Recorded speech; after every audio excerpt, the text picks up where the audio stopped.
तो पिछले क्लास में हम लोग जो है क्वथनांक उन्नयन बारे में पढ़े हुए थे और उसमें हम लोग कुछ फॉर्मूला निकाले हुए थे।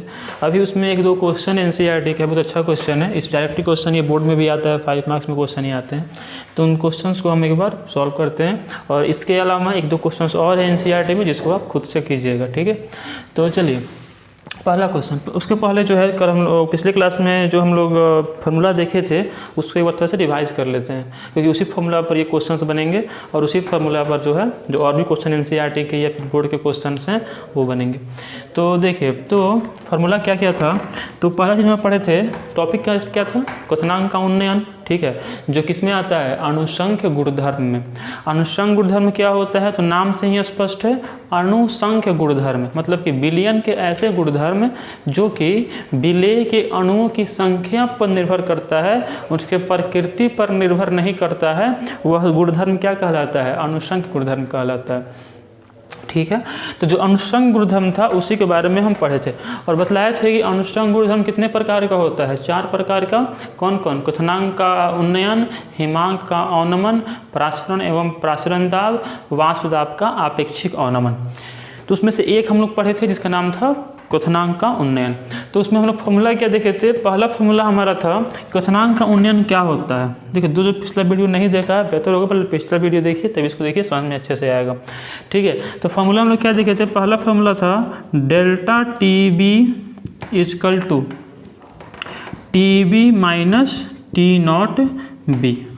डेल्टा टी बी क्या है, डेल्टा टी बी है क्वथनांक का उन्नयन, टी बी क्या है, टी बी है बिलियन का क्वथनांक, और टी नॉट बी क्या है, टी नॉट बी है विलायक का क्वथनांक, विलायक का शुद्ध अवस्था क्वथनांक, ठीक है। मतलब कि देखो, जब कोई भी मान लो विलायक है, ठीक है, उसमें अगर हम विलेय मिलाएंगे तो क्वथनांक उसका क्या हो जाएगा, बढ़ जाएगा। तो जो पहले था वो मान लो टी नॉट बी था, बाद में बढ़ के क्या हो गया, टी बी हो गया। तो ये जो अंतर है इसी को क्या कहते हैं, क्वथनांक का उन्नयन कहते हैं। Delta T B equal to क्या हुआ, T B minus T not B हुआ, ठीक है। दूसरा फॉर्मूला हम लोग क्या देखे थे कि डेल्टा टीवी जो है वो मोललता के समानुपाती होता है। मोललता साइन हटा था तो वहाँ पर एक कांस्टेंट आ गया था, कांस्टेंट क्या आ गया था, delta TV is equal to K B into M. यहाँ पर के बी को क्या बोलते हैं, के बी को बोलते हैं मोलल उन्नयन स्थिरांक। एम क्या है, एम है मोललता, और मोललता क्या होता है, विलेय का मोल बटा विलायक का द्रव्यमान। तो delta T B is equal to K B into मोललता की जगह क्या आ जाएगा, W B by M B into W A. Delta T B क्या हो गया, डेल्टा टी बी हो गया क्वथनांक का उन्नयन, क्वथनांक कितना बढ़ा। के बी क्या हो गया, मोलल उन्नयन स्थिरांक। डब्ल्यू बी क्या हो गया, विलेय का द्रव्यमान। एम बी क्या हो गया, विलेय का मोलर द्रव्यमान। और डब्ल्यू ए क्या हो गया, विलायक का द्रव्यमान, जो किसमें लिया जाता है, जो हमेशा हम किलोग्राम में लेते हैं। ये दोनों ग्राम में हो सकता है लेकिन ये हमेशा किलोग्राम में होता है। तो बस यही फॉर्मूला है। और के बी का मात्रक क्या है, निकाल पिछले क्लास में ना, के बी का मात्रक क्या होता है, केल्विन के जी मोल। ठीक है, इतनी बात तो आपको पता होनी चाहिए। अब हम लोग चलिए क्वेश्चन की तरफ बढ़ते हैं। तो पहला क्वेश्चन है, एनसीईआरटी क्वेश्चन है दोनों, एनसीईआरटी में देख सकते हैं इसको। तो पहला क्वेश्चन देखो हम लिख रखे हैं, एक पात्र में 18 ग्राम ग्लूकोज को 1 केजी जल में घुलाया गया, तो उतना 1.013 बार प्रेशर पे, दाब पे यह जल किस ताप पर उबलेगा। जल के लिए के बी का मान दिया हुआ है 0.52 केल्विन के जी पर मोल। सबसे पहले क्या करते हैं कि हम लिख लेते हैं क्या क्या दिया हुआ है। देखो दिया है 18 ग्राम ग्लूकोज को, मतलब कि जो डब्ल्यू बी है, डब्ल्यू बी मतलब कि देखो यहाँ पर विलेय है ना, ग्लूकोज क्या है, विलेय, और जल क्या है, विलायक। तो जल ग्लूकोज का जो द्रव्यमान है कितना दिया हुआ है, 18 ग्राम, ठीक है। और क्या दिया है, तो ग्लूकोज का जो मोलर मास है, जो मोलर द्रव्यमान है ग्लूकोज का, वो कितना हो जाएगा। देखो फॉर्मूला क्या होता है, C6H12O6। कार्बन का कितना होता है, 12 गुना 6, 1 गुना 12 प्लस 16 गुना 6, और ये कितना हो जाएगा, ये हो जाएगा अप्रॉक्स 180। तो एम बी कितना दिया हुआ है, 180 ग्राम दिया हुआ है। 1 केजी जल में, मतलब डब्ल्यू ए कितना दिया हुआ है 1 kg, ठीक है। उसके बाद प्रेशर दिया है, प्रेशर का यहाँ पर कोई यूज़ नहीं है, आप देख सकते हैं प्रेशर यहाँ पर कोई यूज़ नहीं, कोई टर्म नहीं प्रेशर, कैसे कंफ्यूज करने के लिए दिया हुआ है। किस ताप पर उबलेगा, जल के लिए केबी का वैल्यू दिया हुआ है, केबी कितना दिया हुआ है, केबी दिया हुआ है 0.52 केल्विन केजी मोल इनवर्स। तो डब्ल्यू भी दिया है, एम भी दिया है, डब्ल्यू भी दिया है, के भी दिया है। हमको क्या फाइंड करना है, हमको फाइंड करना है किस ताप पर उबलेगा, मतलब हमको जो है ये टीबी फाइंड करना है, ठीक है। अब टीबी कैसे फाइंड होगा, तो देखो अगर डेल्टा टीबी निकल जाए, ठीक है, और टी नॉट भी तो पता है जो कि जल है, और जल का जो क्वथनांक है वो कितना होता है 100 डिग्री सेल्सियस, ठीक है। या फिर अगर केल्विन में बोलें तो 373.15 केल्विन। तो हमको अगर टी नॉट भी तो पता है, अगर ये निकल जाए कि बिलियन क्वथनांक का उन्नयन कितना हुआ, तब हम ये निकाल पाएंगे, है कि नहीं। तो टी बी इजकल टू क्या हो जाएगा बोलो, टी बी इजकल टू हो जाएगा delta T B plus T not B. तो पहले हमको क्या करना पड़ेगा, डेल्टा टी बी निकालना पड़ेगा, क्योंकि टी नॉट बी तुमको पता है। अगर डेल्टा टी बी निकल गया टी बी भी निकल जाएगा। तो चलो निकालते हैं डेल्टा टी बी। फार्मूला कौन सा है याद है, फार्मूला याद करो, delta T B equal to K B into W B by M B into W A. ये फॉर्मूला कहाँ से आया, क्योंकि पिछले वीडियो में बतलाए हैं, और इसमें एक एक चीज़ का मतलब क्या होता है वही बतलाए हैं। इसलिए बेहतर होगा कि अगर वीडियो अभी तक नहीं देखें जाकर उसको देख लीजिए, तभी इस वीडियो पर आइए, ठीक है। तो delta T B is equal to K B into W B by M B into W A. बताओ के बी कितना दिया हुआ है, एकदम सिंपल क्वेश्चन है। देखो जो अनुषंग गुणधर्म टॉपिक है, कॉलिगेटिव प्रॉपर्टी, इसमें से निश्चित रूप से 5 नंबर का न्यूमेरिकल बोर्ड में आता ही है। आपको केवल इसका फॉर्मूला अगर याद है तो वो क्वेश्चन नहीं छूटेगा, क्योंकि इसमें डायरेक्टली क्वेश्चन बेस्ड ही फॉर्मूला जो ऑब्जेक्टिव है, जो मतलब न्यूमेरिकल क्वेश्चन है, वो बोर्ड में पूछा जाता है। इसलिए आपको जो है जो फार्मूला है, 4 फार्मूला है 4 अनुषंग गुणधर्म का, वो आपको याद रहना चाहिए, ठीक है। तो के बी कितना दिया हुआ है 0.52 इंटू डब्ल्यू बी कितना दिया हुआ है 18, ठीक है। एम बी कितना दिया हुआ है 180, और डब्ल्यू ए कितना दिया हुआ है 1, ठीक है। अब इससे ये कैंसिल हो गया, कितना हो गया 10, ये ऊपर जाएगा तो कितना हो जाएगा 0.052, मतलब कि डेल्टा टी बी निकल गया। डेल्टा टी बी क्या है, डेल्टा टी बी है क्वथनांक का उन्नयन। तो क्वथनांक में कितना उन्नयन हुआ, क्वथनांक में 0.052 जो है उन्नयन हुआ, ठीक है। तो हमको क्या निकालना है, टी बी निकालना है। तो delta T B equal to क्या है, T B minus T not B. तो टी बी इक्वल टू क्या हो जाएगा बोलो, ये इधर माइनस में है, इधर आएगा तो क्या हो जाएगा प्लस हो जाएगा। तो टी बी इक्वल टू हो जाएगा delta T B plus T not B. Delta T B कितना है 0.052 प्लस टी नॉट बी, मतलब कि विलायक का क्वथनांक, विलायक कौन है जल, जल क्वथनांक कितना होता है, जल क्वथनांक होता है 373.15 केल्विन। एकदम प्रिसाइजली 15 केल्विन ले रहे हैं हम, क्योंकि यहाँ पर भी दशमलव में दिया हुआ है, इसलिए बेहतर होगा कि हम 15 लेकर चलें। तो कितना हो जाएगा ये 373.15 केल्विन। तो इसको जोड़ेंगे तो ये हो जाएगा हमारा 373 दशमलव, यहाँ पर कितना हो जाएगा, ये देखो 2 है तो 2, 5501112 केल्विन। तो मतलब कि जो बिलियन है वो किस तापमान पर उबलेगा 373.202 केल्विन पर उबलेगा। देखो क्वथनांक बढ़ गया कि नहीं बढ़ गया, बढ़ गया। पहले जल क्वथनांक कितना था 373.15 केल्विन था, अब कितना हो गया 373.202 केल्विन हो गया। चलो तो समझ में आया क्वेश्चन, ये इजी क्वेश्चन है। देखो सिंपल, इसको नोट कर लो, बेहतर होगा इस वीडियो को पॉज करो, नोट कर लो, ठीक है। चलो साफ कर लो। चलो अब सेकेंड क्वेश्चन देखते हैं। तो अभी तक जो है मेरे ख्याल से आपको फार्मूला कैसे यूज करना है ये समझ में आ गया होगा, और यही मेन चीज़ है कि फार्मूला को यूज कैसे करना है, कौन सा वैल्यू क्या होता है क्वेश्चन में और कैसे उसको रखना है। बाकी इसमें केवल कैलकुलेशन है और ज़्यादा इसमें कुछ है नहीं, ठीक है। तो चलो सेकेंड क्वेश्चन देखते हैं। सेकेंड क्वेश्चन क्या है, बेंजीन का क्वथनांक इतना है, तो इतना विलेय को मतलब 1.80 ग्राम अवाष्पशील विलेय को 90 ग्राम बेंजीन में घोलने पर विलयन का क्वथनांक बढ़ के इतना हो जाता है। ठीक है। तो बिलियन के मोलर द्रव्यमान की गणना कीजिए। बेहतर होगा क्वेश्चन को पॉज कीजिए और खुद से बनाइए क्वेश्चन को, ठीक है। चलिए हम बनाते हैं। देखिए तो बेंजीन का क्वथनांक दिया हुआ है, अच्छा है, क्योंकि हम लोग को केवल जल क्वथनांक पता होता है। बेंजीन क्वथनांक मतलब T0B कितना दिया हुआ है 353.23 केल्विन। और बिलियन क्वथनांक भी दिया हुआ है।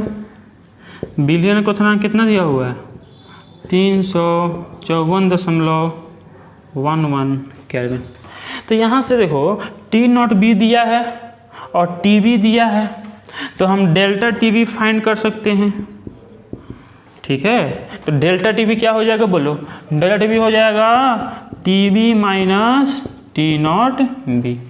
TB कितना दिया हुआ है, TB दिया हुआ है 354.11 केल्विन और T0B दिया हुआ है 353.23 केल्विन। इसको माइनस कीजिए, कितना आ रहा है, तो कितना देखो 11 है, ये 3, तो कितना हो जाएगा 8, ठीक है, और ये 10 to 8, ठीक है। तो 0.88 केल्विन, मतलब कि जो क्वथनांक का उन्नयन है वो कितना होगा 0.88 केल्विन। अब तो सिंपल है, अब हमको निकालना क्या है इसमें, विलेय का मूल द्रव्यमान, मतलब हमको ये MB फाइंड करना है। देखो यही 5 चीज़ है, इसी में से घुमा फिरा के कोई 4 दे देगा, 5वां पूछेगा। ये देखो यहाँ पर तो दिया भी नहीं डेल्टा TB, फाइंड करना पड़ा है। तो बस आपको ये दोनों फॉर्मूला याद रहना चाहिए, बाकी कोई दिक्कत नहीं होगा इसमें। तो डेल्टा TB दिया हुआ है, हमको क्या करना है MB निकाल लेना है। तो सिंपल सा हमको पहले फॉर्मूला से यहाँ लिखना पड़ेगा, फॉर्मूला याद रखना पड़ेगा आपको। डेल्टा TB इक्वल टू क्या होगा KB इंटू WB। उसी को फॉर्मूला को रटने की जरूरत नहीं है, हम बताए थे फॉर्मूला कैसे आया था। अगर आपको मोललता आता है, ठीक है, तो आप ये फॉर्मूला खुद से डिराइव कर सकते हैं, हम किए हुए थे पिछले वीडियो में, उसको देख लीजिएगा। तो KB into WB by MB into WA। हमको यहाँ पर निकालना क्या है, MB निकालना है। तो MB को इधर ले गए, इसको इधर ले आए, क्रॉस मल्टीप्लीकेशन।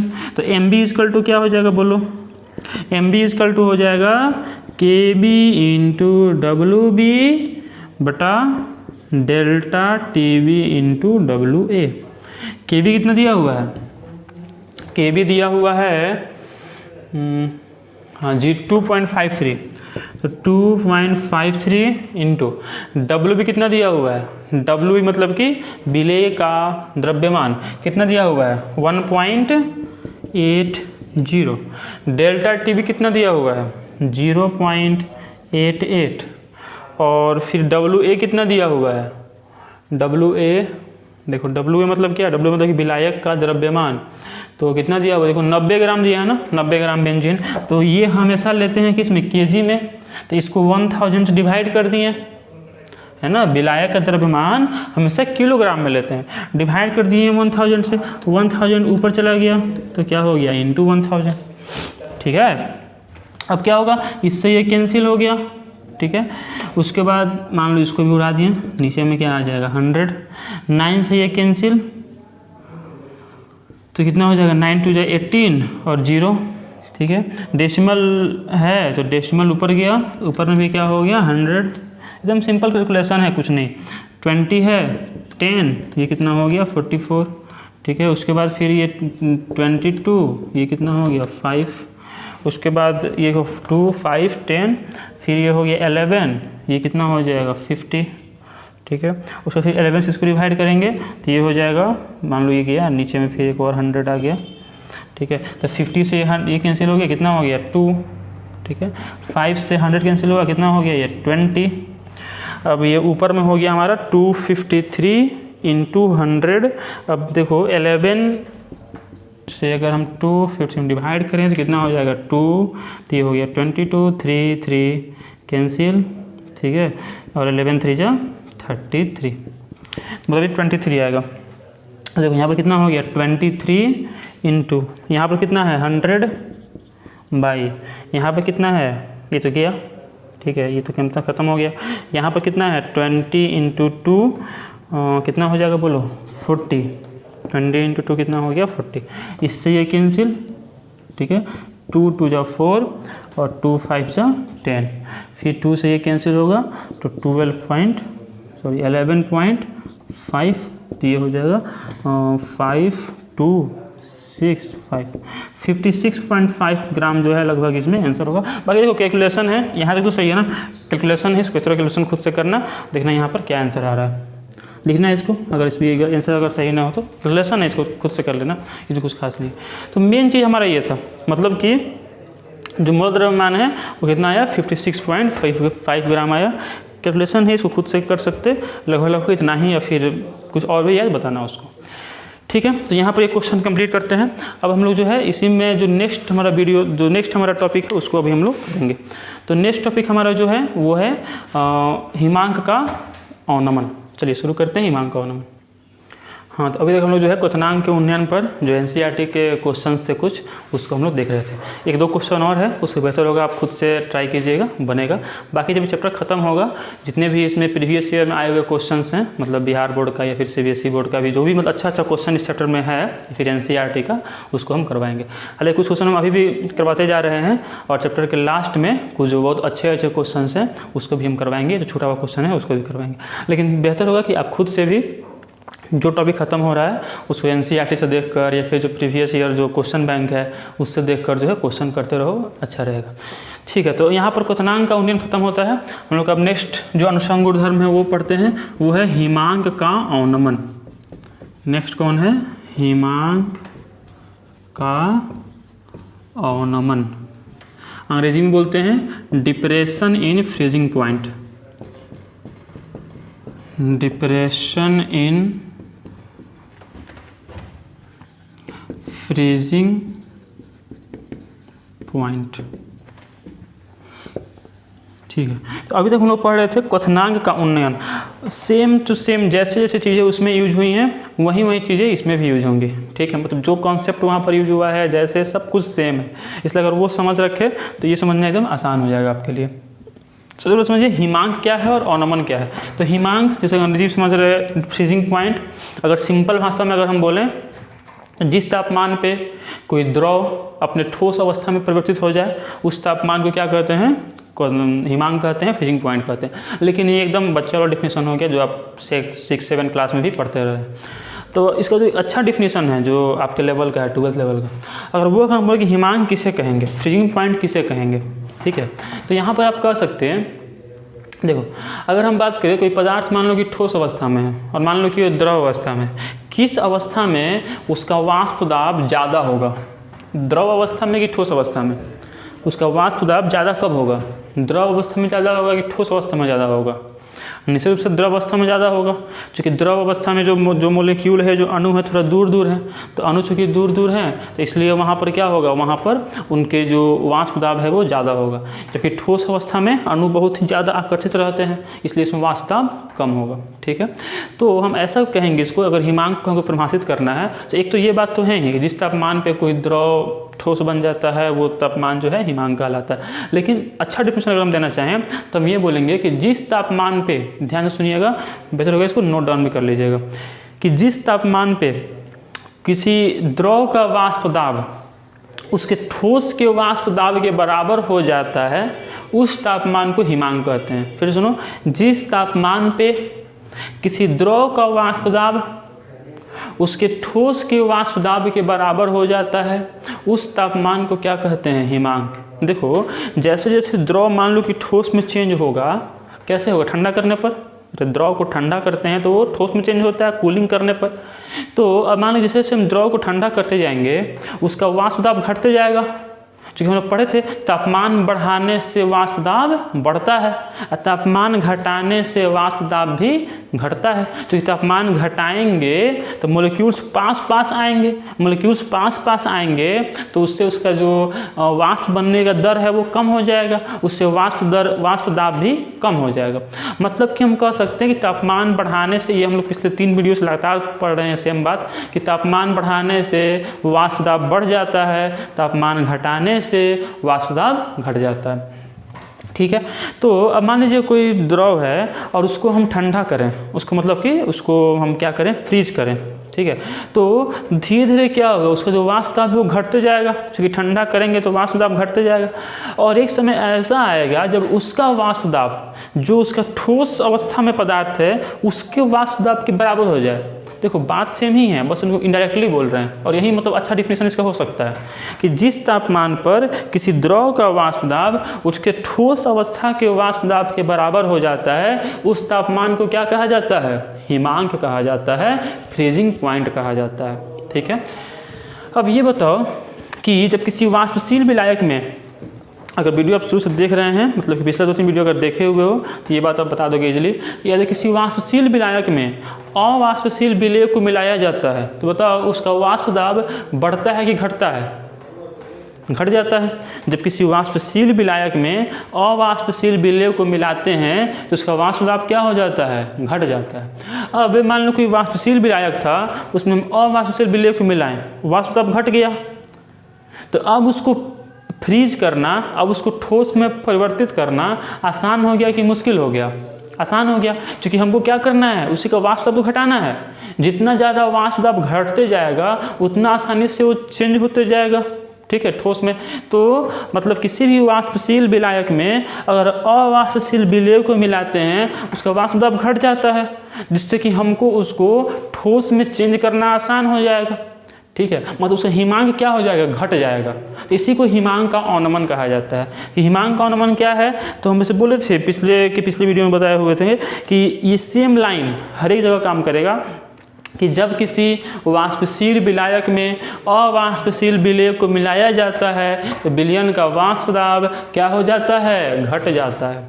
तो जब विलयन का वाष्प दाब घट जाएगा तो उसका हिमांक भी घट जाएगा। इसी को हिमांक का अवनमन कहा जाता है, क्योंकि अब ज़्यादा जल्दी आसानी से वाष्प में परिवर्तित हो जाएगा, ठोस में परिवर्तित हो जाएगा। तो चलिए इसमें हम लोग फार्मूला थोड़ा सा देखते हैं। जैसे कि मान लो कि ये कोई द्रव है और इसका जो हिमांक है वो मान लो T0F है।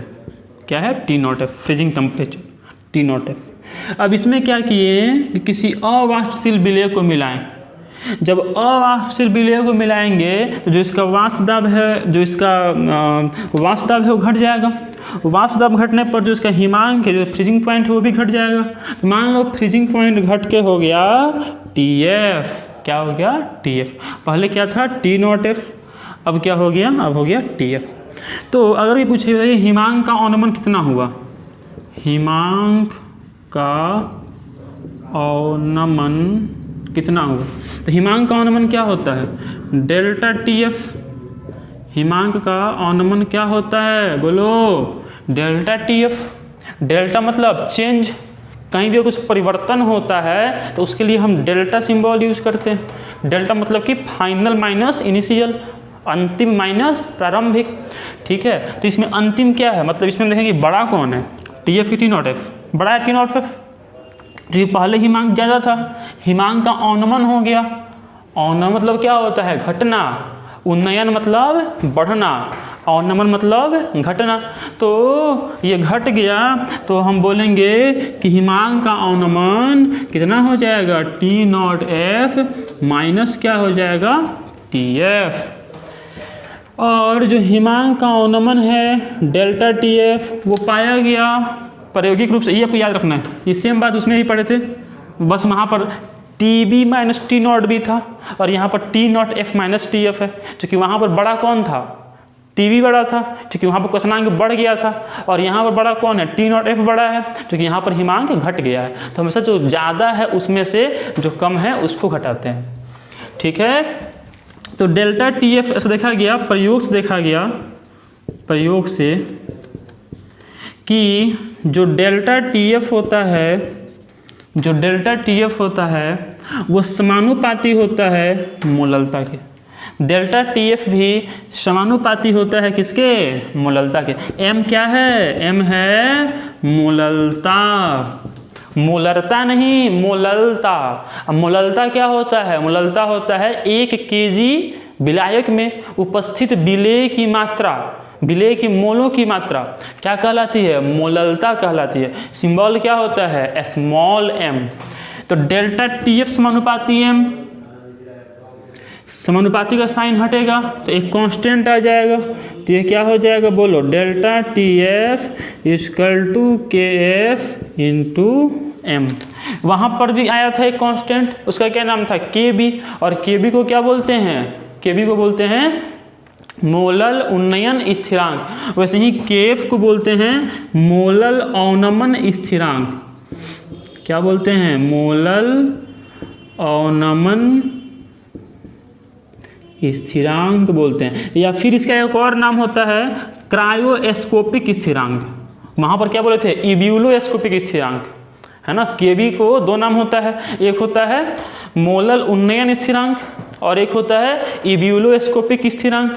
वैसे ही यहाँ पर केएफ का एक नाम होता है मोलल अवनमन स्थिरांक और एक होता है क्रायोस्कोपिक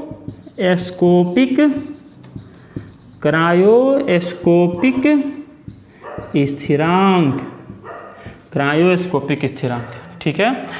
अच्छा चलो, अब केएफ को मान लो परिभाषित करना हो और इसको मात्रक ज्ञात करना हो तो कैसे करेंगे? सब कुछ देखो सेम चल रहा है। अगर पहला वीडियो देखोगे तो सेम जो वहाँ पर पढ़े थे वो सेम चीज़ यहाँ, बस वहाँ पर बी था क्योंकि वहाँ बॉयलिंग का बात हो रहा था, यहाँ पर एफ आ गया है क्योंकि यहाँ पर फ्रीजिंग का बात हो रहा है ना। यहाँ पर मतलब कि हिमांक का बात हो रहा है, वहाँ पर क्वथनांक का बात आ रहा था। ठीक है, चलो केएफ को परिभाषित कैसे करेंगे और केएफ का मात्रक क्या होगा? देखो केएफ इक्वल टू हम क्या लिख सकते हैं? एम इधर मल्टीप्लाई में है, यहाँ आएगा तो क्या हो जाएगा? डिवाइड हो जाएगा। तो केएफ इक्वल टू क्या हो जाएगा? बोलो, डेल्टा टीएफ बाई एम हो जाएगा। केएफ डेल्टा टीएफ का मात्रक क्या होगा? केल्विन, क्योंकि डेल्टा टीएफ क्या है? तापमान। डेल्टा टीएफ क्या है? तापमान। तापमान का मात्रक क्या होता है? केल्विन। और एम क्या है? मोललता। मोललता का मात्रक क्या होता है? मोल पर केजी। तो ये ऊपर गया तो केएफ का जो मात्रक है हो जाएगा केल्विन केजी मोल इनवर्स। क्या हो जाएगा? केल्विन केजी मोल इनवर्स हो जाएगा। केल्विन केजी मोल इनवर्स हो जाएगा। अच्छा, इसे परिभाषित कैसे करेंगे? यहाँ से देखो, डेल्टा टीएफ इक्वल टू क्या है? KF into M. अगर एम को हम 1 मान लें तो डेल्टा टीएफ जो है केएफ की इक्वल हो जाएगा। मतलब कि हम लिखें यदि एम बराबर 1 मोल पर केजी तो delta TF is equal to KF. मतलब हम कह सकते हैं कि इकाई, इसमें तो लिख लो, इसको लिखना परिभाषा किसका? मोलल अवनमन स्थिरांक का, केएफ का लिखना। इकाई मोललता वाले, इसको हम यहाँ लिख दें, लिखो लिखो बोल रहे हैं, देखो वीडियो पॉज करके लिखते रहो। इकाई मोललता वाले विलयन के लिए, इकाई मोललता, देखो मोललता कितना मान ले? 1, तो ये 1 हो गया तो ये इसकी इक्वल हो गया। तो इकाई मोललता वाले विलयन के लिए उस विलयन का मोलल अवनमन स्थिरांक, उस विलयन का मोलल अवनमन स्थिरांक हिमांक के अवनमन के बराबर होता है। हिमांक के अवनमन के बराबर होता है। समझे ना क्या बोले? कि अगर m को 1 मान लें तो ये तो 1 हो गया, तो डेल्टा टीएफ इक्वल टू क्या होगा? बोलो, KF. Delta TF equal to क्या होगा? केएफ होगा। तो यदि m को 1 मान लें तो डेल्टा टीएफ जो है केएफ के इक्वल होगा। और केएफ का जो मात्रक है वो क्या होगा? बोलो, केल्विन केजी मोल इनवर्स। अब यहाँ पर जो हमारा मेन मुद्दा वाला बात है कि क्वेश्चन कैसे बनेगा, देखिए। तो डेल्टा टीएफ इक्वल टू क्या है? केएफ इंटू एम है। तो डेल्टा टीएफ बराबर केएफ इंटू, बताओ एम क्या है? मोललता। मोललता क्या होता है? एनबी बाई डब्ल्यू ए।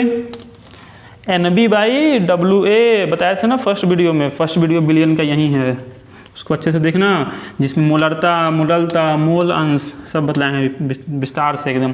तो एम क्या है? एम है मोललता। और मोललता क्या होता है?